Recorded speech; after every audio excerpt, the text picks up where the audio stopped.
gusto natin lumapit sa Panginoon, mga kapatid, hindi tayo lalapit sa Panginoon na masaya pa tayo na nagkakasala tayo at bahala ka na Lord dyan, pinatawad mo na naman ako, bahala ka na dyan, tapos masaya ka nun, gano'n. Hindi, pag lumapit ka sa Panginoon, you must accept that you are a sinner.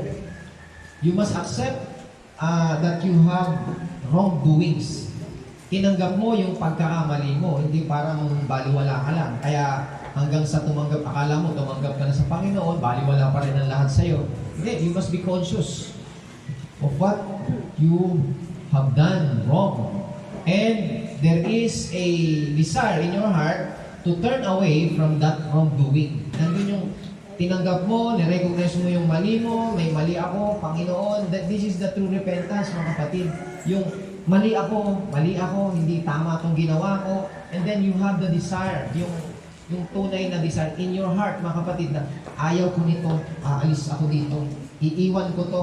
You will turn away from your wrongdoing, and you return to Jesus. You return to the grace of God at the cross. Because doon sa cross, doon tayo pinatawad ng Panginoon.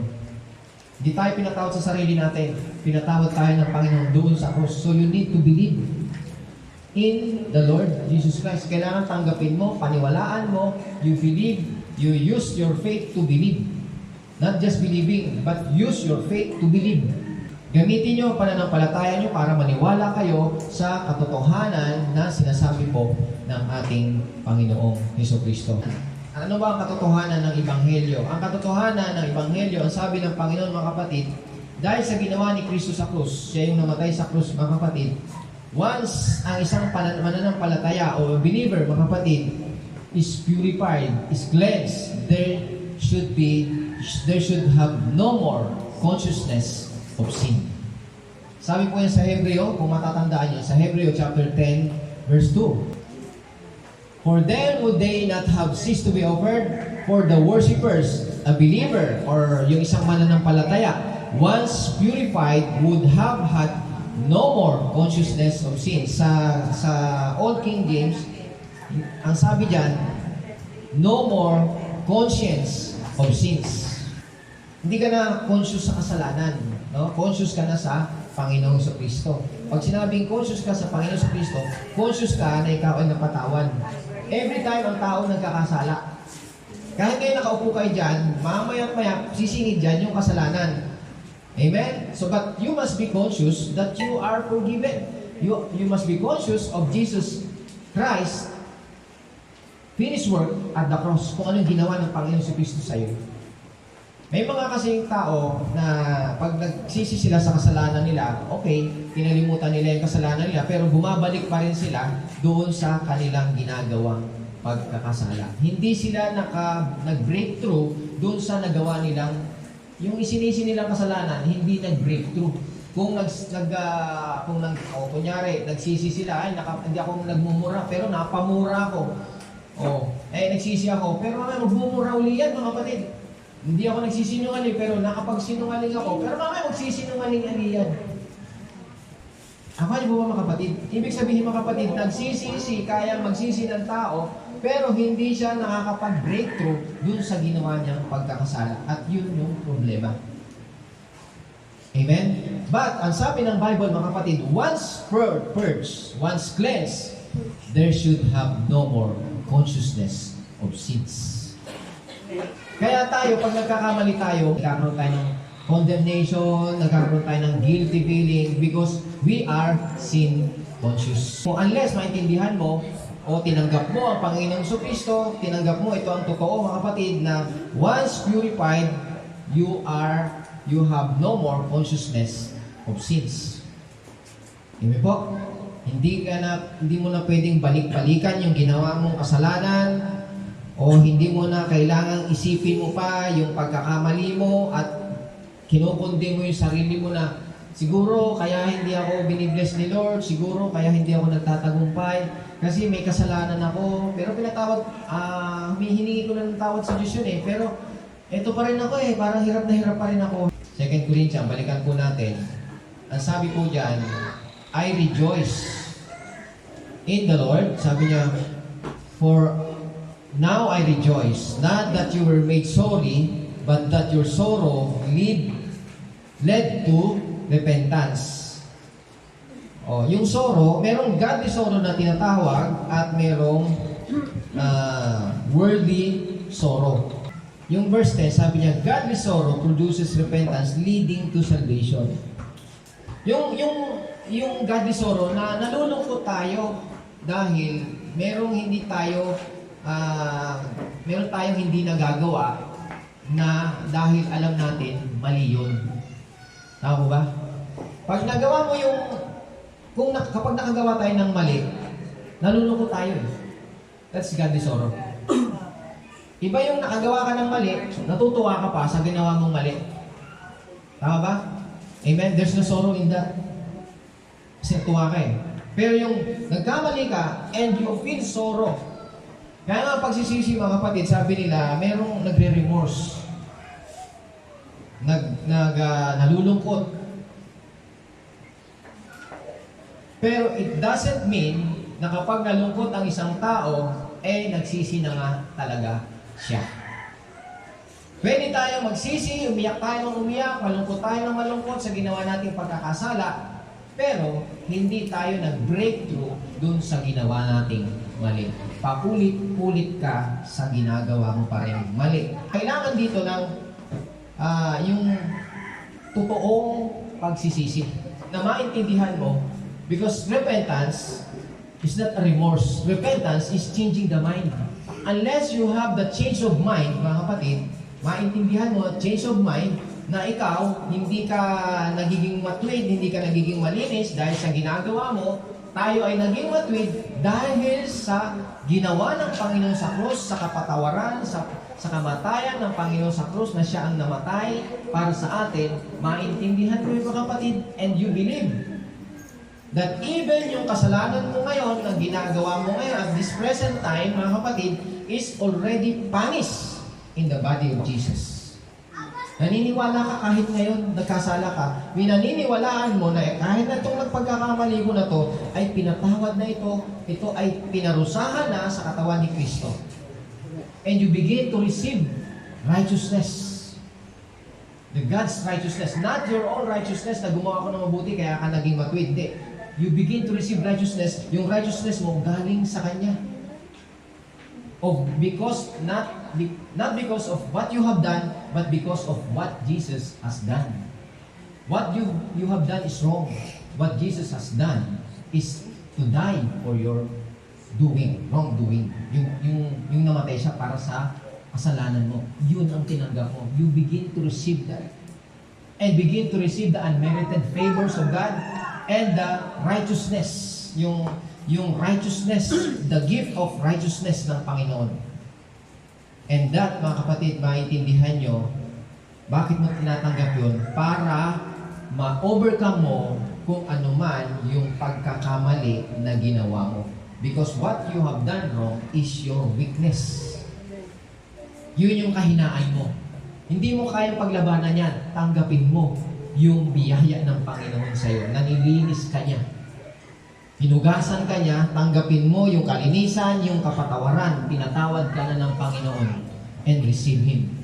Kaya sabi sa Romans chapter 5 verse 17, isa-isahin natin ha mga kapatid. Sa pamamagitan ng isang tao, sino yung isang tao? Si Adan. Sa pamamagitan daw ng isang tao, sa kasalanan ng isang tao, lahat naghari ang kasalanan. Amen po. Lahat nagkasala. Kahit sabihin mo, hindi naman ako nagkasala, mabait na bata ako. Hindi nga ako pala muray. At nagbibigay ako ng tao. Ang sabi doon, dahil kay Adan, lahat ng tao nagkasala. Kahit wala kang ginagawang kasalanan, sa isip mo lang yun, wala kang ginagawang kasalanan. Pero dahil ikaw ay galing kay Adan, dahil nga sa isang tao, lahat na kasama ka. Amen po, mga kapatid? Lahat ng tao ay nagkasala. Kaya hindi yan base sa alam mo na wala kang ginagawang kasalanan. Hindi. Kung wala kang ginagawang kasalanan, si Adan nagkasala. At dahil sa ginawang kasalanan ni Adan, minamana mo yung kasalanan niya. Dala-dala mo ngayon yan sa dugo mo. Dumadalo yan. Hindi pwedeng magsabi na wala akong kasalanan. Oo, ikaw wala kasalanan, pero si Adan meron. Dahil sa kasalanan ni Adan, lahat ng tao ay nagkasala na sa mata ng Diyos. Amen po?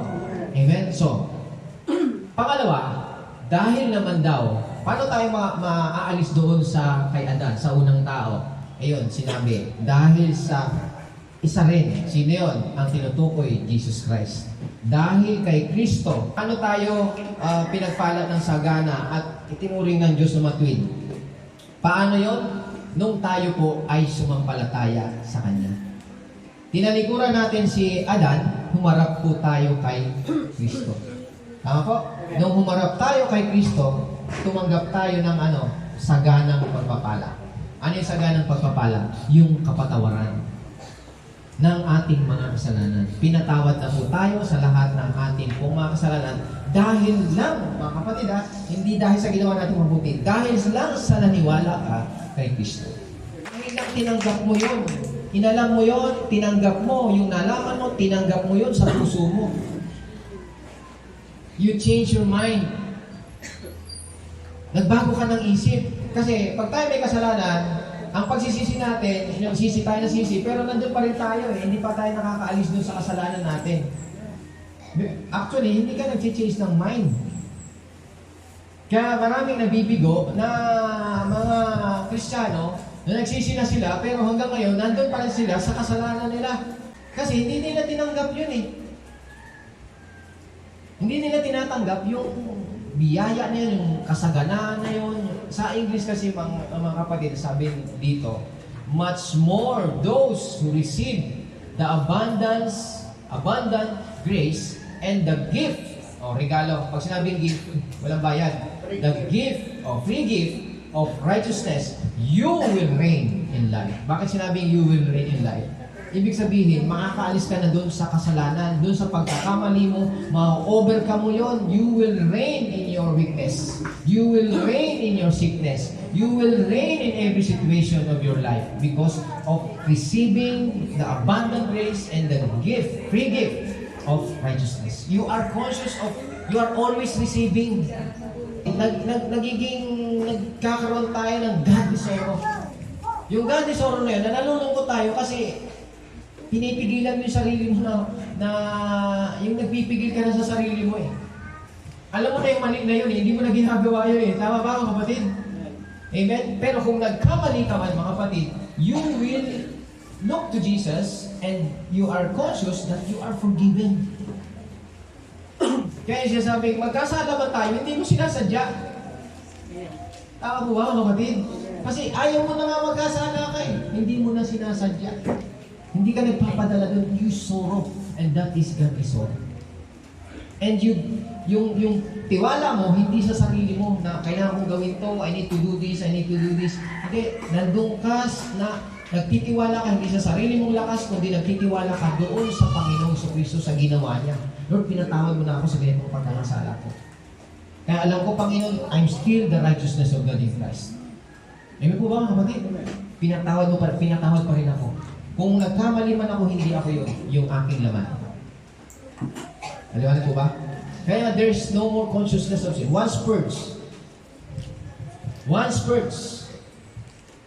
Sa Greek word yan, mga kapatid, yan ay in perfect tense. No? Perfect tense.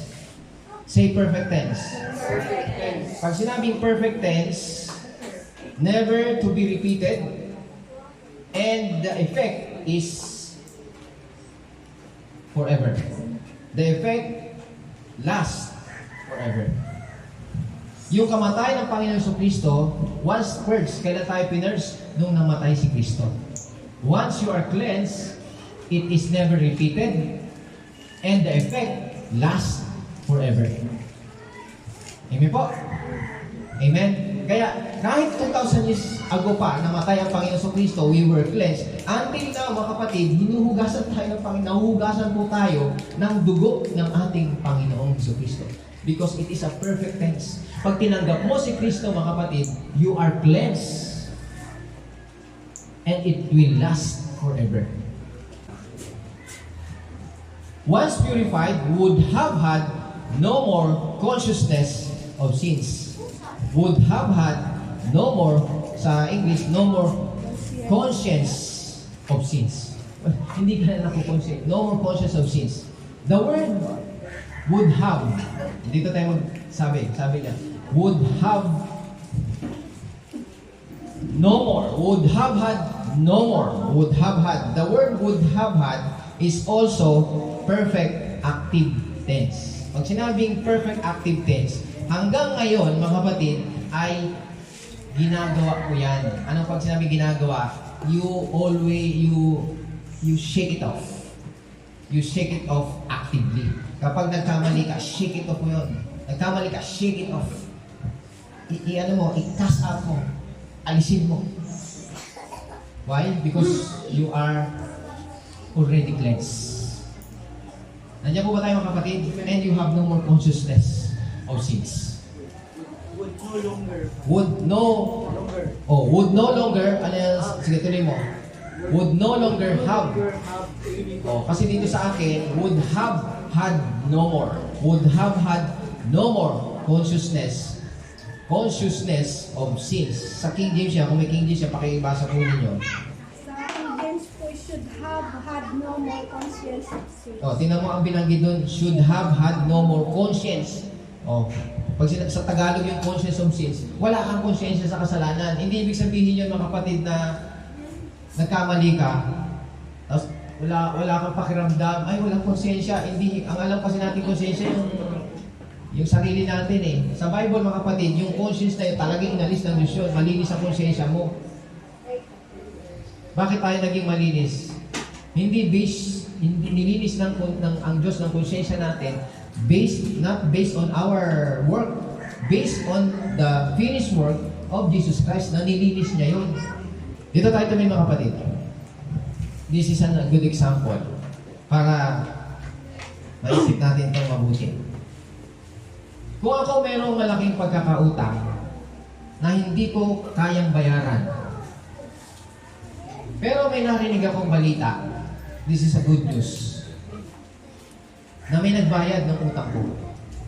At yung nagbayad na yun, mga kapatid, ay isang kilalang tao. Amen? But, kahit narinig ko yun, nabayad na yung utang ko na napakalaki, pinagtawanan ko lang. At ang sabi ko, hindi ako naniniwala doon. Amen? Dahil doon, kahit na bayad na yung utang ko, dahil yun ang balita, na dishonor ko, hindi ko naigalang yung integridad na nagbayad, yung taong nagbayad ng utang ko. Pero bayad na yung utang ko Nakuha niyo po ba? Another thing, mga kapatid, pag nakita ko yung pinagkakautangan ko ng malaki, nakuha niyo po, nakita ko siya at nakita kami, meron akong consciousness dito ng aking utang. Nararamdaman ko yung utang ko. Kahit na bayad na yung utang ko. Pero pag nakita ko yung pinagkakautangan ko, nandun yung debt conscious ko. May utang ako. Bakit? Hindi ako naniwala doon sa sinabing bayad na ang utang ko. Kaya kahit bayad na ang utang ko, nagkakaroon pa rin ako ng debt. Ano yun? Utang na nagigilty ako. Dito. Hindi ko kasi pinaniwalaan yung sinasabi sa akin. Kaya ang tao ngayon, mga kapatid, kung intindihin nyo, kaya tayo ganito. Di ba? Pinatawad na tayo, pero pabalik-balik yung sin conscious, pagiging sin conscious natin. Why? Tinatawanan lang natin You are dishonoring the work of Jesus. Kahit bayad ka na, kakaroon ka ng guilty. Hindi yan nawawala sa'yo. Because you don't believe it. Natawanan mo lang. Parang utang. Nararamdaman nyo na ba yung nagbayad ka ng utang? Nararamdaman nyo? Bayad ng utang mo, sa wakas. Pag may nagsabi sa'yo, may utang ka pa. Anong utang? Di ba? Pinaglalaban mo. Wala akong ba? Nagbayad na ako Kompleto yung binayad ko. May sukli pa ako, di ko kinuha Nakanya po? Yun yung nararamdaman pag wala ka talaga. Pero totoo na binayaran ka talaga Kaso hindi ka nga na talaga naniwala Kaya pag sinabihan ka na, wala ka ng utang, hindi ka makasagot. Kasi, duda ka. Amen. Hindi natin mapanindigan. Until now, ang tao ganun mga kapatid. Kaya, ang tao laging merong bad thoughts. Yung maling akala sa Diyos na wala namang evidence. Yung walang proof na ang Diyos ay malupit, ang Diyos ay nagpaparusa. No? Tama ba mga kapatid? Amen? Pagdating sa kasalanan, paparusahan ako. Ayan. O nagkasala ka, lagot ka, mali ka, kasalanan mo yan. Ganun ang thoughts natin. Makinig tayo mga kapatid. God loves a sinful man. Mahal ang Diyos sa mga kasalanan. Ibig ko sabihin dito, gumawa ka ng kasalanan. Hindi yun mga kapatid. Ang tao dati walang kasalanan. Tama po? Hindi nagkasala, walang kasalanan ng tao. Pero paano ang tao nagkasala? Dahil kay Adan. Amen? So, dahil sa kasalanan, ang tao na-separate sa Diyos. Nahiwalay siya. Kaya kung alam mo, yung kasalanan mo, naghihiwalay siya sa Diyos mga kapatid, ayaw mo na yung kasalanan hindi mawala sa iyo. Kaya sa pamagitan ng pagsisisi, mga kapatid, ano yun? Hindi yung sisi. Hindi. Change the mind. You have the change of mind. You must have the change of mind. Na ang kasalanan, ikaw ay napatawad na dahil sa kamatayan ni Kristo. At once you are purged, there should have no more consciousness of sin. There should have no more conscience of sin. Mahal tayo ng Diyos. Mahal tayo ng Diyos sa sitwasyon natin na tayo po ay sinful, guilty, in lost condition. Doon sa condition natin na sinful tayo, guilty tayo, and we are lost. Wala tayo, hindi natin kaya ito sa sarili natin. Mahal ng Diyos yun. Pag sinabing mahal ka ng Diyos, hindi mahal na ganyan ginagawa mo. Mahal ka ng Diyos na gusto ka niyang iligtas, gusto ka niyang alisin, gusto ka niyang ibangon dyan sa pagkakasala mo. Hindi yung mahal ka na, gumawa ka ng kasalanan, mahal ka ng Diyos, mahal yung ginagawa mo. Hindi, mahal ka na ang gusto.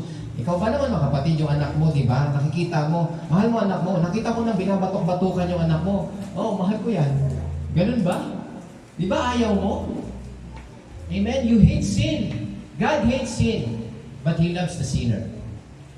We are sinner. And we sin. He loves us, sinner.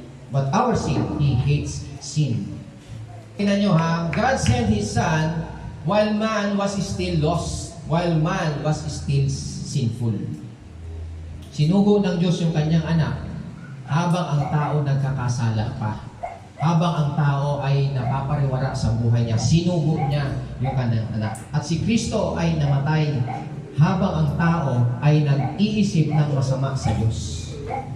Nakita niyo naman mga kapatid, nandito si Kristo, nag-iisip ang tao ng masama. Ang tao nagpa-blaspheme. Ang tao, sino ka ba? Anak ka ba ng Diyos? Mahal si Kristo namatay doon sa gitna na yun. At ginamit ng Panginoon yung krus na yun mga kapatid, yung masamang balak ng tao na patayin, blaspheme si Kristo, ginamit ng Diyos yun mga kapatid para maging instrument ng kaligtasan at katubusan natin ng lahat ng tao. Ginamit niya yun. Yung kasamaan na yun, di ba? Pag tinignan mo, ano makikita mo sa krus? Di ba yung kasamaan ng tao? Ano yun? Pinako ko yung Diyos mo dun eh. Tama mo ba? Nandiyan po ba tayo mga kapatid? Pero makikita mo rin ang pag-ibig ng Diyos dun. Bakit? Kasi yung pinatay dun, hindi ikaw. Amen? Ang pinatay dun, yung iyong tagapagligtas, si Kristo. Ang iyong Panginoon, hindi ikaw. Yun ang pag-ibig ng Diyos.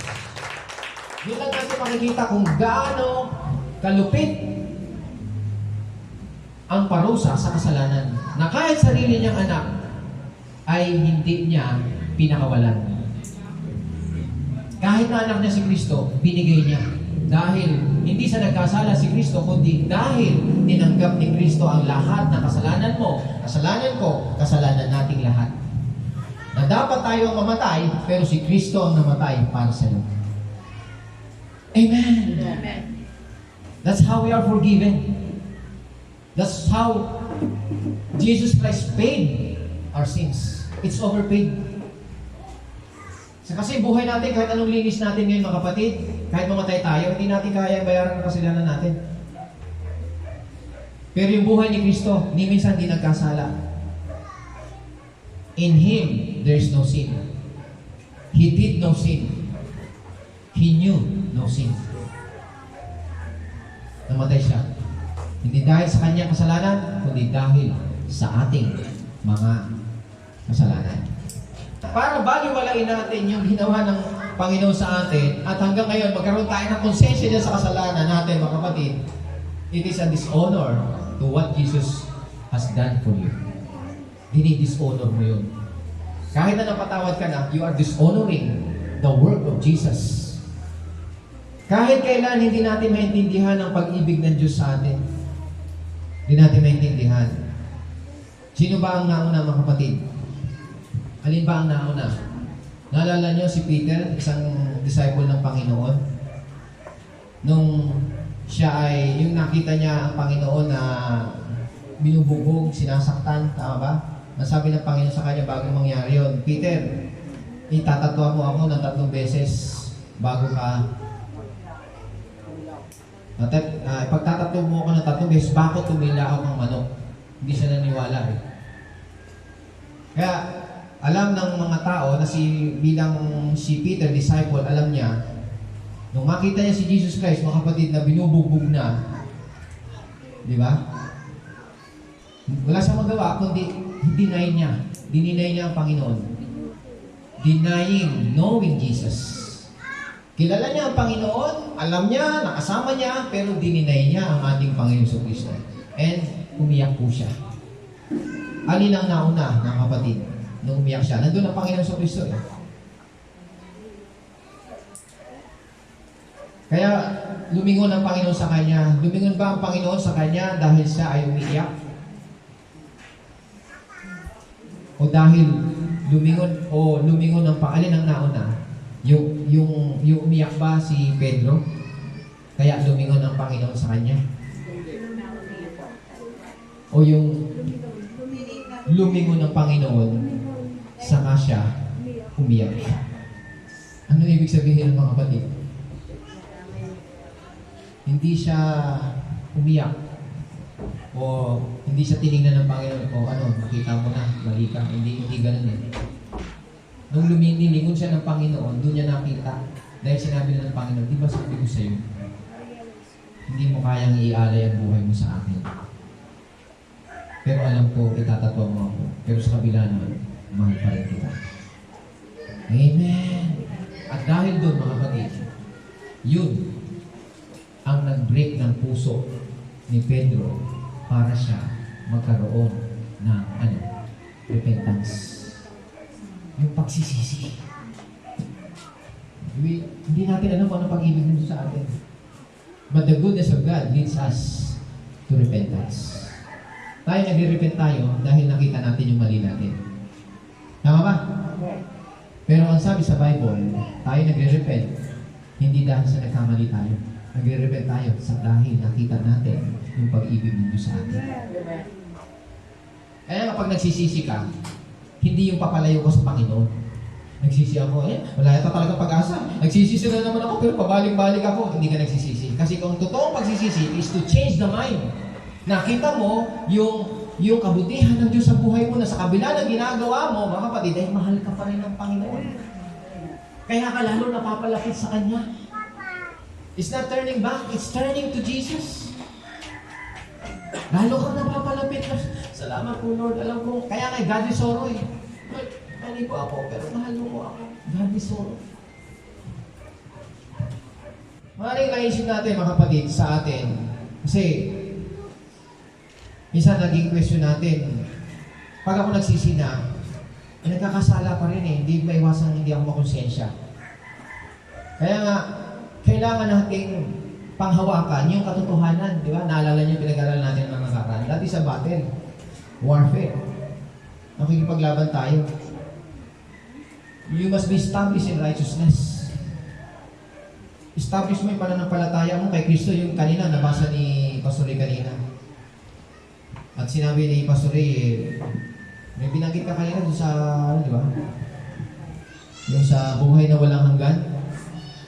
Tama? Yung meron tayong buhay na walang hanggan. Alam niyo mga kapatid, ang tao umaasa na lang sa buhay na walang hanggan. Kasi ang alam nila, ang buhay na walang hanggan, matatanggap sa langit. Hindi nila alam ang buhay na walang hanggan dito. Oh, ang sabi sa 1 John mga kapatid, these things I have written to you, who believe in the Son of God, that you may know that you have eternal life.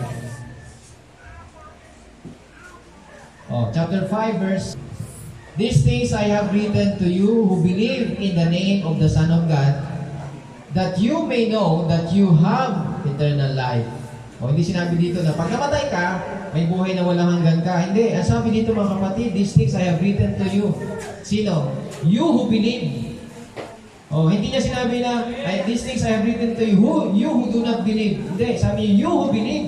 Kasi kayong mga naniniwala, mga kapatid, sa pangalan ng Panginoon sa Kristo, ay meron kayong buhay na walang hanggan. Kayo ang sinusulatan ko. Hindi yung mga hindi naniniwala. Kayong naniniwala. Nandiyan po ba tayo mga kapatid? Do you believe? Kayo ang sinusulatan ni Juan. These things I have written to you, those who believe, in the name of Jesus, that you may know that you have eternal life. Hindi lahat na naniniwala sa Panginoon sa Kristo mga kapatid, alam nila na may buhay na walang hanggan sila. Hanggang ngayon, umaasa pa rin sila na ang buhay na walang hanggan nila ay makakamta nila pag sila namatay. Amen? Alam niyo mga kapatid, nung pinag-aaralan ko to, basahin natin, tuloy na muna natin, no? That you may know that you have eternal life, and that you may continue to believe in the name of the Son of God. Patuloy kayo upang magpatuloy kayong maniwala. Patuloy kayong tumanggap sa ating Panginoon sa Kristo. Hindi yan yung kung kailan lang sinabi ng pastor, tanggapin mo si Kristo, tinanggap ko na Lord. Tapos baliwala na, patuloy nyung tanggapin si Kristo. Amen? Amen. Di ba pag linggo, nagsasamba tayo sa Panginoon, tinatanggap nyo si Kristo niyan. Amen. And the more you receive Him, the more you reign in life. Kanya po ba tayo mga kapatid? The more you receive, the more you are being washed again and again. Again and again. And you grow and more in the holiness of God. Doon sa kabanalan ng Kristo. Kaya yung ginagawa mo ngayon, naging buhay mo na yan. Hindi yan obligasyon na kailangan gawin to, kailangan gawin ko to, kasi pag hindi, may magagalit sa akin, may magsasaway sa akin, hindi. Ano na yan? Buhay mo na yan eh. Sa Diyos mo ginagawa yan. You grow in the Spirit. Amen? Amen. Kaya akala na, ako, tinanggap ko naman si Kristo, kahit hindi na ako magpatuloy dyan eh, okay lang. Hindi, sabi niya, that you may know that you have eternal life, and that you may continue to believe in the Son, in the name of Jesus Christ, in the name of the Son of God. The word continue, say continue. Continue. Oh, the word continue. Yung makikinig ka ngayon, tapos, makatapos mamaya, alis ka na. Continue. Continue. Tuloy-tuloy. Huwag pa alis-alis. Continue. Huwag pa wala-wala. Continue. Huwag pa tigil-tigil. Continue. Because you have eternal life. Amen. Amen. Tuloy ko na yung sinasabi ko kanina. Ito sabi ko, praise God. Bakit? Kasi lagi ko naisip, eternal life. Sabi ko nga pala, bakit naisip lagi na tao sa buhay na walang pag namatay siya? Okay naman eh, tama naman eh, di ba? Maganda rin eh. Pero, sige, hanggapin na natin. May buhay na walang hanggan kayo. Ang tanong mga kapatid, alam mo ba sa buhay na walang hanggan mga kapatid? Kung paano ka gagalaw, paano ka kikilos? Paano ka lalakad? Paano ka mabubuhay? Iba sa buhay na walang hanggan lang. Alam mo, may buhay na walang hanggan. Sa pagbabalik ng Panginoon, mga kapatid, hindi buhay na walang hanggan ang bibigay sa atin. Because we have already. Andiyan po ba tayo? Sabi niya, I say to you, verily, verily, I say to you, he who believes, he who hears my word, 5:24, he who hears my word and believe in him who sent me, has everlasting life. He shall not come into judgment, but he has passed from death to life. Itinawid ka na ng Panginoon mula dito sa kamatayan nung tinanggap mo si Kristo, nakinig ka sa salita ng Diyos, naniwala ka na He was sent by God for you. Sabi ng Panginoon, mayroon ka ng buhay na walang hanggan. Hindi ka na pupunta sa judgment. You will not come into judgment. You have passed from death to life. You are now in life. Amen. Death is now behind you. Amen. Amen. Kailan tayo bibigyan ng katawan? Pagbabalik ng Panginoon sa Kristo. Pagbabalik ng Panginoon, hindi buhay na walang hanggan ang bibigay sa atin. Meron na po tayong buhay na walang hanggan dito nang tinanggap natin, pinaniwalaan natin si Kristo. Amen. Amen. Ang tatanggapin mo na lang na kailangan mong tanggapin ay yung katawang hindi nabubulok. Yan, may oras yan ng pagtanggap mo ng katawang hindi nabubulok. Kailan po yun? During rapture. Amen. Amen. Kaya yung mga mamamatay na wala kay Kristo, mga kapatid, hindi yan mabubuhay. Hindi yan magkakaroon ng katawan kahit kailan. Pero meron silang buhay na walang hanggan. Naintindihan po ba natin, mga kapatid? Kasi kung wala silang buhay na walang hanggan, hindi nila mararanasan yung buhay sa impyerno. Nandiyan mo ba tayo? Amen. Yung buhay na walang hanggan na yun, i-spend nila yun doon sa impyerno. Why? They don't have body. Kasi sa impyerno, ito, bulok. Yung apoy lang doon, mga kapatid, eh. Kaya mo yung pugod ngayon, mga kapatid. Malayo-layo ka pa, na-agnas ka na, di ba? Natingin mo, bigyan ka ng katawan na gano'n. Okay. Kaya ikaw, yung aligid ka lang dyan, wala kang katawan. Kaya sabi mong buhay na walang hanggan mo sa kabilang buhay, hindi. Dito mo tatanggapin ang buhay na walang hanggan. Dito! Dito sa lupa! Kay Kristo. Sa Panginoon si Kristo. Kaya nga may rapture. Kaya sabi ko, bigla naisip, sabi ko, tama Lord, ano? Bakit nga ba? Hindi, wala pa open ng gano'n. Kasi sabi sa Bible, mga kapatid, pagbabalik ng Panginoon, uunahin niya yung mga namamatay kay Kristo. Tama mo ba? Yun ang unahin niya na ano? Bibigyan ng bagong katawan. Hindi sila bubuhay, hindi sila patay. Buhay na sila eh. Amen. Yung mga natulog kay Kristo. Literally, yung tulog kasi pag ang kay Kristo namatay, tulog. Yung nilalagay sa ataol, yun yung bahay. Yung nakatira doon sa bahay, yung kaluluwa at espiritu, wala na ron, umalis na. Lumayas na, mga kapatid. Amen. Nabubulok na yun. Kahit turukan mo yun ng formalin, mga kapatid, wala nang kabuhay-buhay po yun. Mabubulok at mabubulok po yun. Wala nang kabuhay-buhay po yun. Kaya nga, ang katawan natin, kaya nga si Kristo namatay, para ipakita sa atin kung ano ang kamatayan.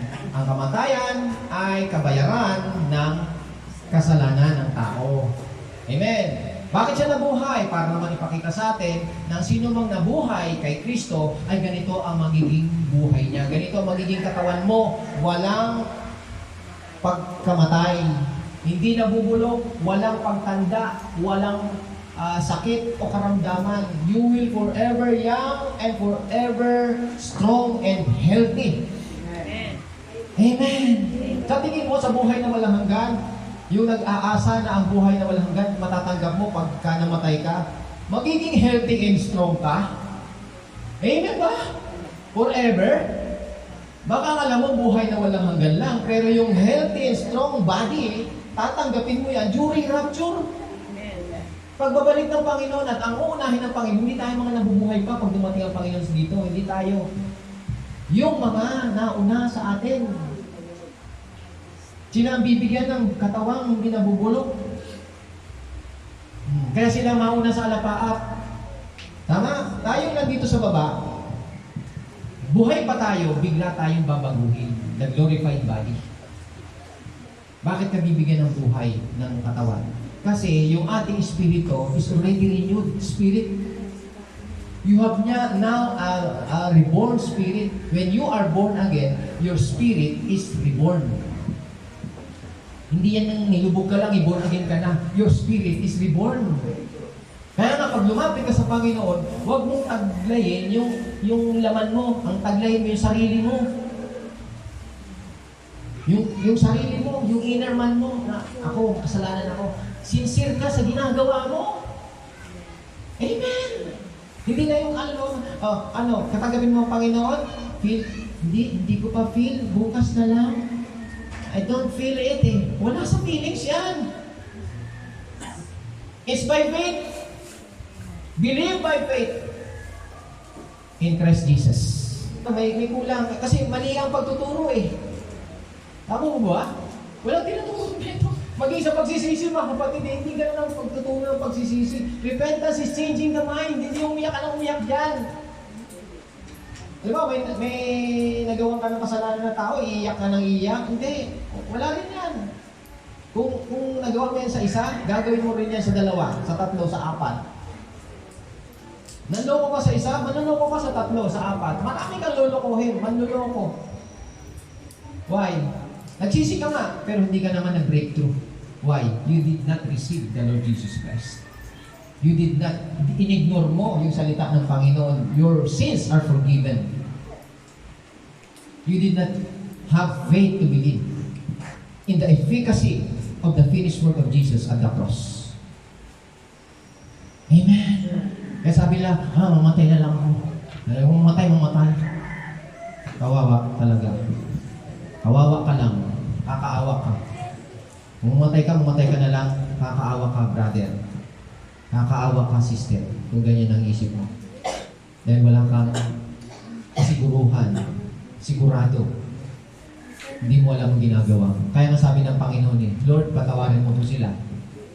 Anong kasalanan? Hindi po nila alam ang ginagawa nila.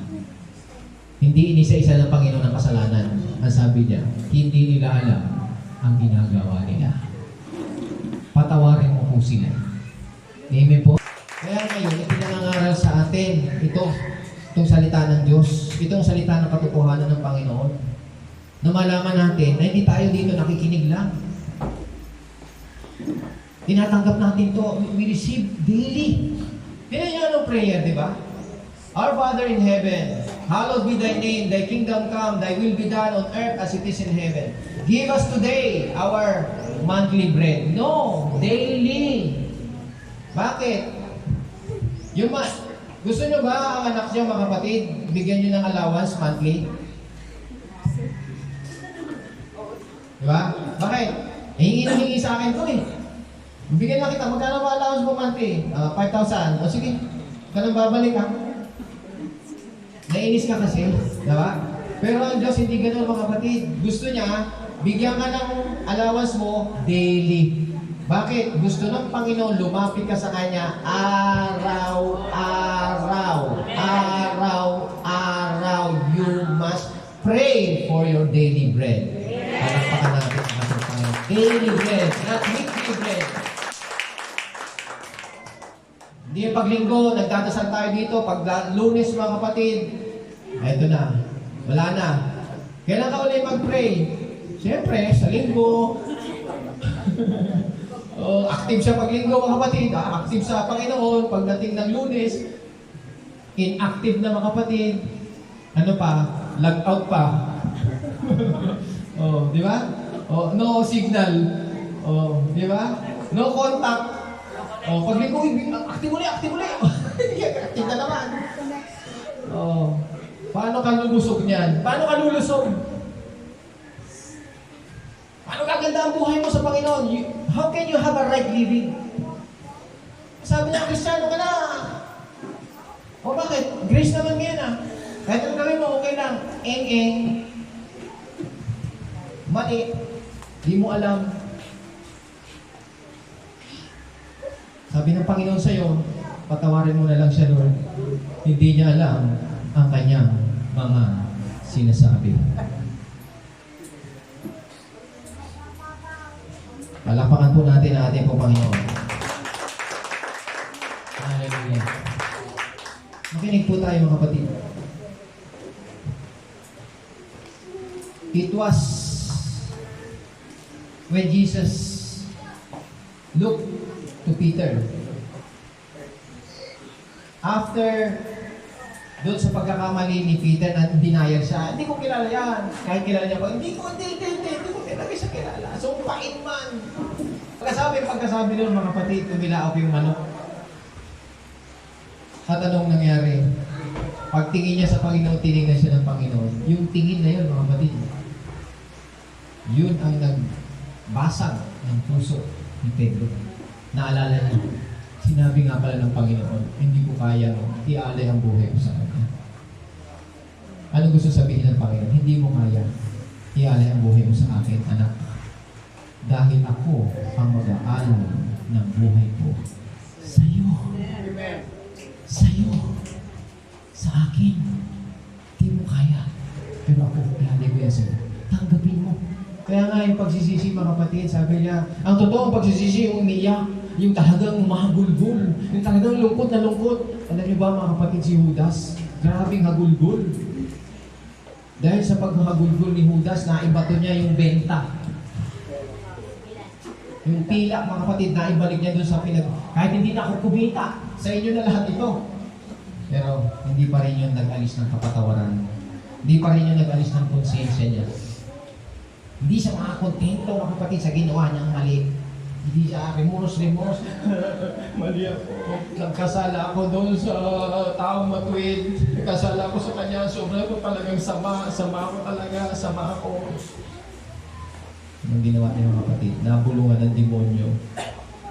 Sobra lang kasalanan mo, di ba? Pakamatay ka na lang. Oo, mga kapatid, nakakulang pa ang buhay ko para ialay ko, para sabihin ko nagkasala ako. Yun nga mga kapatid, yung tanong nagre-repent kayo. Gaano ba kahirap para masabi mong nagsisi ka na sa kasalanan mo? Gaanong luha ang kailangan mo para sabihin nagsisi ka na? Wala, hindi. Kahit anong gawin mo. Wala. Ano matay si Judas? Matay na si Judas. Pero alam niyo mga kapatid, kung naghintay lang sana siya, konting oras na lang, dahil nandun ang Panginoon, nagtago na lang sana siya. Hindi siya lumabas. Kasi hindi siya nakapaghintay. Pero kung naghintay siya, hindi siya ang kailangan mamatay. Ang kailangan mamatay ay ang ating Panginoon Kristo bilang kabayaran sa tindi, sa laki ng ginawa niya pagkakasala. That is the Lord. Katulad ni Pedro, kasalanan niya, di ba? Yung i-deny mo ang Panginoon, ang sabi nga sa pakibasa po natin, sa Hebrew chapter 6 verse 4. Kung titingnan nyo yan mga kapatid no? Kung isipin nyo, wala na eh. Tama po ba? Pero si Pedro mga kapatid, ano nangyari? Dili na eh. Si Pedro si Pedro. Was enlightened. Nakilala niya ang Panginoon Kristo, di ba? Natukoy niya eh. Kaya sabi sa kanya ni Jesus Christ, you are the rock, Peter. And upon this rock, I will build my church. Si Pedro po yun. Si Pedro, natikman niya yung heavenly gifts na he was imparted with the Spirit. Nakita niya yung kapangyarihan ng sanlibutan na siya ay nagpalayas. Ang Panginoon, nakita niya na nagpalayas ng demonyo. Gumaling ang mga may sakit. Nakita ni Pedro po yun. Tama po ba mga kapatid? But on the long run, at the end, mga kapatid, makikita natin si Pedro tumalikod. Bakit? Hindi ko kilala siya. O, nakuha niyo po? Kaya nga siya, nung maalala niya ang Panginoon, mga kapatid, na sinabi ko ng Panginoon, hindi nagbigan. Pero yung pagsisisi niya na yun, mga kapatid, hindi lumayo sa Panginoon, kundi lumapit. Kaya makikita niyo mga kapatid, ang Panginoon, si Pedro, nung nabuhay na magbuli ang Panginoong Kristo, at sila ay nagbabangka, nangingisda na sila mga kapatid, hindi nila alam na si Jesus Christ nandun, nakatanaw sa kanila, kasi nagkatrabaho na sila eh. Sabi niya, may huli ba dyan? O, yun yung resurrection ng Panginoon. May huli ba dyan? Wala po, magdamag na po kami. Nagdano dito, wala pong huli. Ano sabi ng Panginoon? Kung ganoon, sige, ihulog nyo sa kanan. Inulog uli nila mga kapatid. At nung ihulog nila, wala na. Magdamag. Manghuli, wala. Pero sabi ng Panginoon, ihulog nyo sa kanan. Inihulog sa kanan. At nakita nila, ang daming isda. Punong-puno yung lambat nila. Sino unang lumapit sa Panginoon? Ang nakakilala, si John pa eh. Sabi niya, ang Panginoon yun. Nung marinig ni Pedro yung mga kapatid, Panginoon ba yan? Siya ang unang tumakbo. Hindi tayo dito mga kapatid. Bakit siya ang unang tumakbo?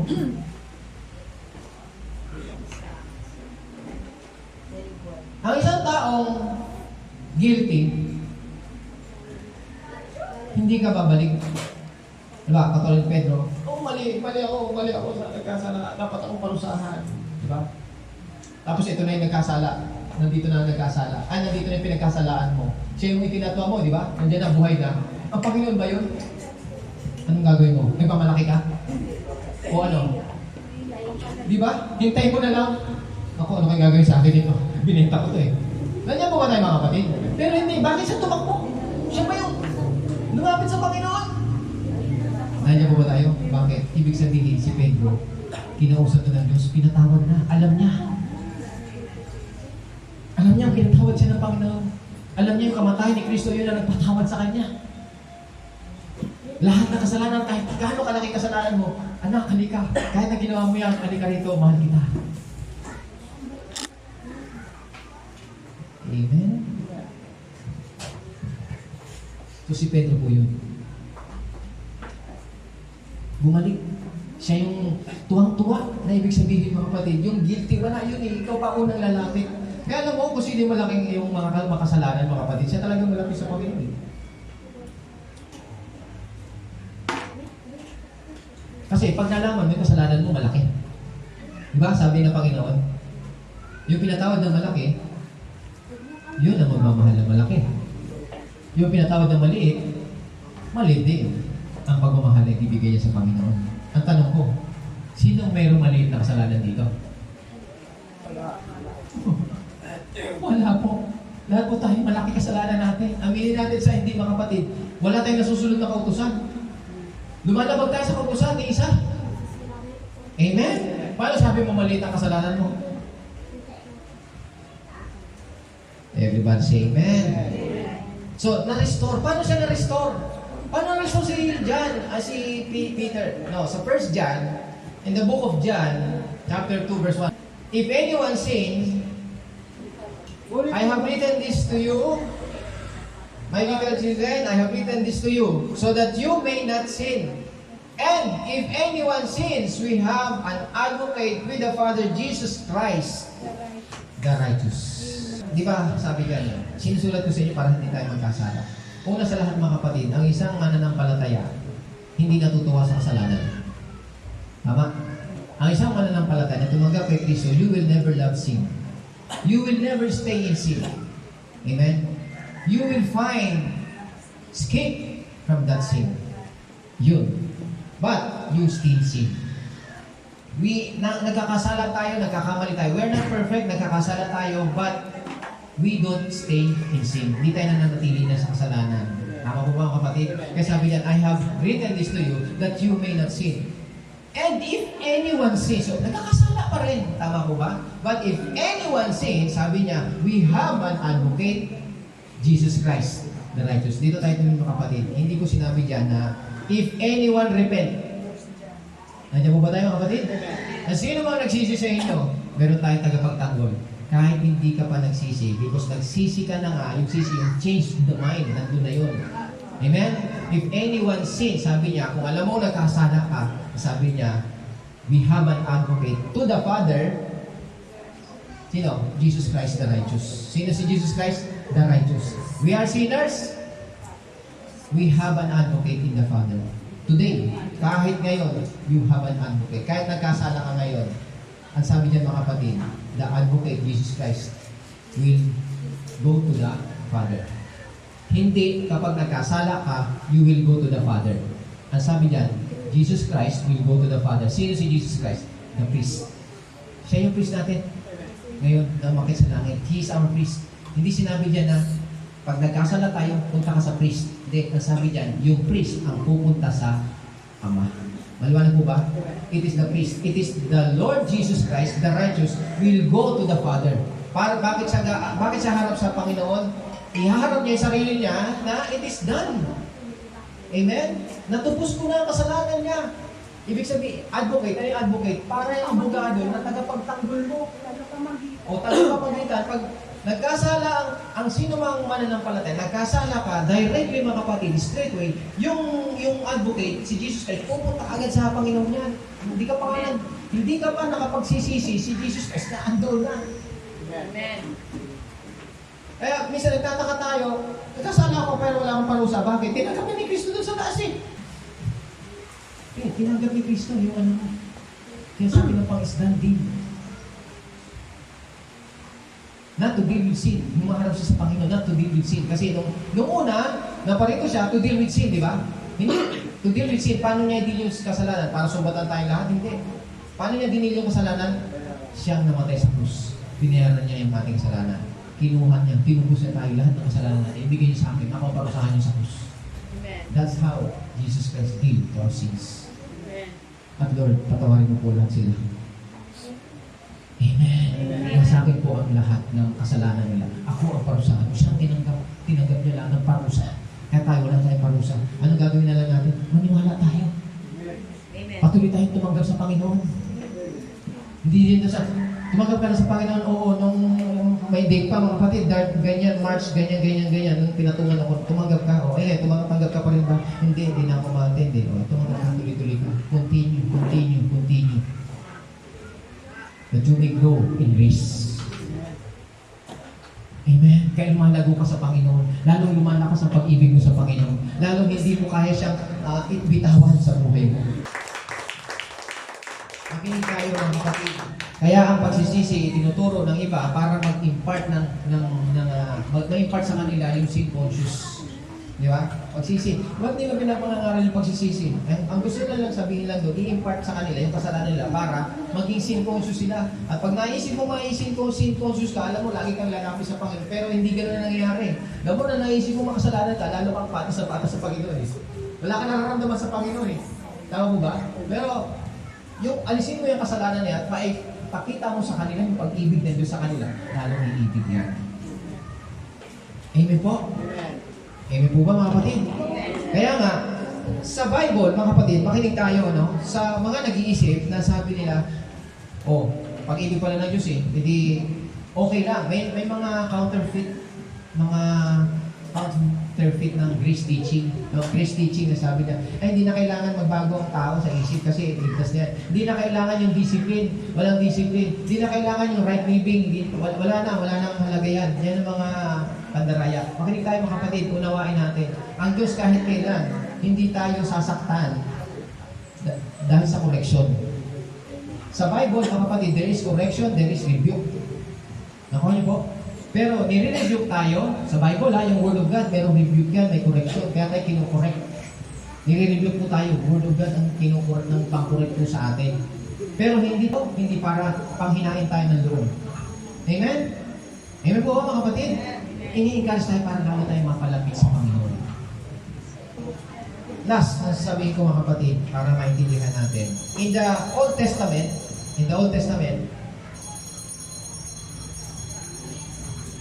you must repent first before God bless you. Kailangan pagsisihan mo muna ang kasalanan mo bago ka pagpalain sa Old Testament. Pero sa bagong tipan, mga kapatid, pinagpala ka na ng Panginoon. And the goodness of God will lead you to repentance. Yung pagkabutihan ng Diyos na yun ang mag-lead sa'yo sa pagsisisi. O what is pagsisisi? The changing of mind. Change the mind. Yun ang mag-lead sa'yo. Naintindihan nyo? Katulad dito mga kapatid, ano ang nag-lead kay Peter na magsisi siya? Chapter 5, Luke. Balikan natin Luke 5, 8. May basa. Dito tayo tumingin. Ano nakita ni Pedro? Sinful man. Ha? Ano nakita ni Pedro? Ano ang nagtulak kay Pedro para magsabi siya na, I am a sinful man? O, dito tayo mga kapatid. Yung sitwasyon na yan, yung senaryo na yan mga kapatid, nangingisda ulit si na Pedro. Wala kasi nang mahuli. Nung makita, nung sumakay ang Panginoon sa bangka nila, sabi niya, ihulog niyo sa kanan. Nung ihulog nila sa kanan, nasabi ng Panginoon, ihulog niyo yung mga lambat.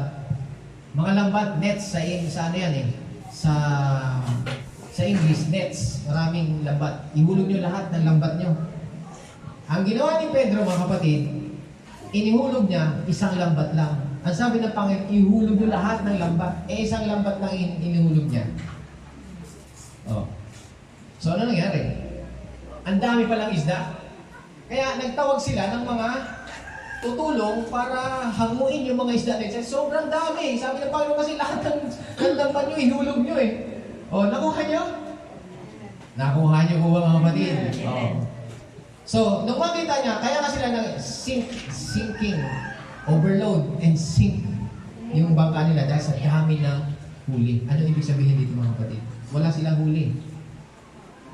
Alam mo, sa nangingisda, walang kwenta yung malubog-lubog yung bangka mo, basta't nandiyan yung mga isda mo eh. Tama mo ba? Kaya hindi problema yung sinking dun eh. Walang problema dun eh. Hindi problema ang nakita ni Peter. Ang nakita niya, yung miracle, yung kabutihan ng Diyos sa buhay nila. Kaya dahil doon sa kabutihan ng Diyos na yon, nakita ni Pedro yung sarili niya. Tumakbo siya sa Panginoon, sabi niya, Lord, kasi yun ang nag-utos eh. Tama ba? Lumapit sa Panginoon, lumayo ka sa akin. I am a sinful man, makasalanan po ako, huwag kang lumapit, di ako rapat dapat sa iyo. What is that? That's repentance. Walang pagkakamali si Pedro pag nakita niya yung kabutihan ng Diyos. It is the goodness of God that leads us to repentance.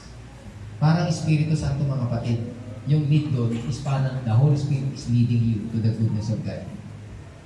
It is not repentance that leads us to the goodness of God. It is the goodness of God that leads us to repentance. Pag sinabi kong it is not the repentance, yung akala mo na, di ba, tingnan nyo dito. Alam mo, para pagpalain ka, magsisi ka sa mga kasalanan mo. O, bakit? Kasi akala mo, your repentance will lead to the goodness of God. No, ang sabi dito, the goodness of God will lead you to repentance. Amen. Amen? Amen. O, tayo pong lahat ay tumayo mga kapatid dahil nasabi ko sa inyo, ay last verse na yun. Lahat ng pinagpala ng Panginoon, magsabi ng Amen. Yes, God.